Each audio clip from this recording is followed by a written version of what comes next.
We've just seen how the elements are synthesized in stars. We are therefore ready to form solar systems that are not just based on hydrogen and helium, but include all of the elements in the periodic table. Many generations of dying stars have ejected freshly synthesized matter back into interstellar space. But how can we use this widely scattered matter to form dense solar systems with planets? If the ejected material was evenly distributed in the universe, this would be a hopeless task. Fortunately, due to the force of gravity, the matter is concentrated in galaxies, such as our Milky Way. And within the galaxies, most of the matter is further concentrated into molecular clouds. The molecular clouds in the Milky Way are enormous, even when we observe them from the Earth. But since they are also very faint, they remain almost invisible to the naked eye. If you've ever watched the sky, you're likely familiar with the Orion constellation, which lies close to the celestial equator. The three bright stars are also known as Orion's belt. They are, in fact, massive stars within the Orion constellation. If we zoom in and increase the brightness, the underlying cloud becomes visible. Here you may be able to see the Horsehead Nebula, and up here is the Orion Nebula, which is an active star-forming region. The newly formed stars make this part of Orion very bright.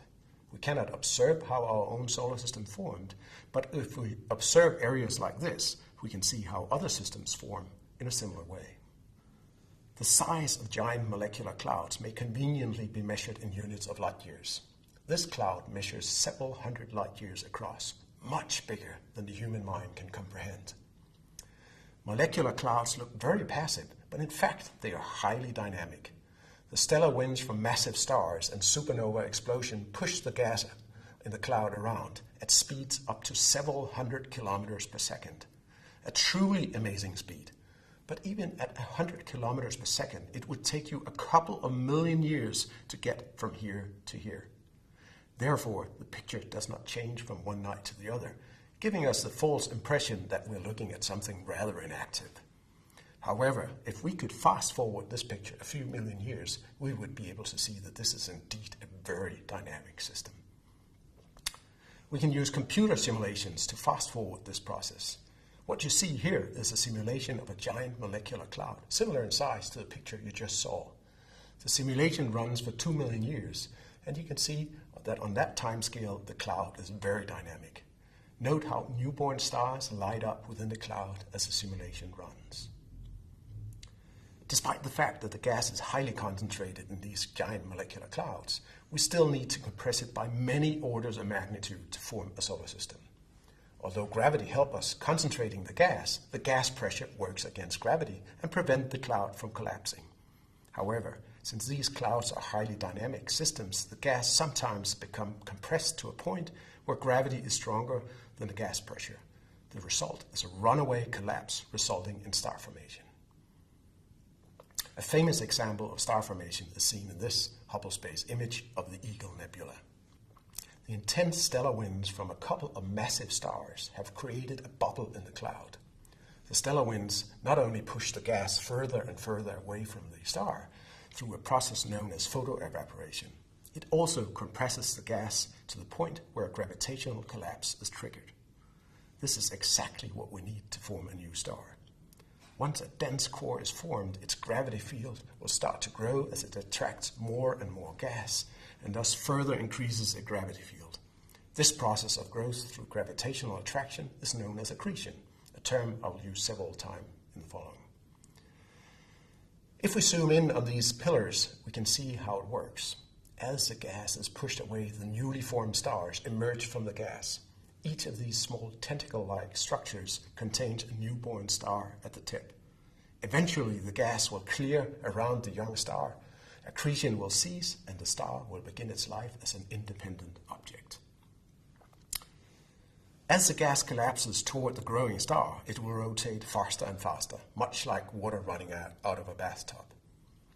The rotation prevents all of the gas from accreting directly to the star. Instead, a rotating disk of gas and dust is formed around the young star. It is from these disks that planets accrete. The disk structure explains why all of the planets of our solar system orbits in the same plane around the Sun. The diameter of the disk is typically up to a few hundred astronomical units, or about 1 million times less than the diameter of the giant molecular cloud. Astronomical telescopes cannot resolve the disk around other stars. They are unfortunately too small. So what you see here is therefore an artist's illustration of such a young solar system. If we look at the disk edge on, we can see how matter from the cloud is falling in toward the disk. Within the disk, angular momentum is transferred outward and most of the mass is drifting inwards toward the star. The illustration also shows some of the processes that take place in the disk. Note that the thickness of the gas disk increases away from the star. Within the disk, and concentrated toward the midplane, we find solids of different sizes. Some of the particles which formed during this very early stage have been preserved in meteorites. So let me introduce to the most common types.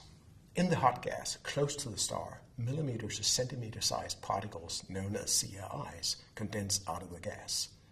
CAIs is an acronym for calcium aluminum rich inclusions. Calcium and aluminum are elements that condense out at very high temperatures, so we know that they must have formed in a high temperature environment. Here's an example of a meteorite with CAIs. It's the white irregular inclusions that you see here and here.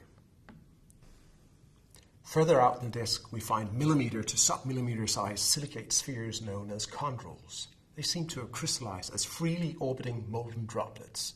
The droplets probably formed when pre-existing dust balls were flash melted. Unfortunately, the nature of the flash heating process remains poorly understood. Meteorites containing chondrules are also known as chondrites. They are the most common type of meteorites. The meteorite we're just looking at is a chondrite. If you look closely, you can also see examples of small round chondrules within the meteorite. In the next video, I'll tell you much more about meteorites and the information they provide us with. So let me return to the previous illustration and explain what else is going on in the disk. The disk is composed of dust and gas. In the inner part of the disk, close to the star, temperatures were too high for water vapor to form ice crystals. Further out, enormous amounts of ice crystals were available as building stones for the planet growth. As a result, the outer planets grew faster and bigger. This had a very visible and significant implication for today's solar system. The gas in the disk was only present for a few million years. And unlike the inner planets, the outer planets beyond the snow line grew big enough to capture gas from the disk while it was still there. Therefore, these planets captured enormous amounts of gas and became gas giants. In here, in the inner solar system, the smaller rocky or terrestrial planets, including the Earth, formed. As far as we know, these planets are the only ones with the possibility to harbor life.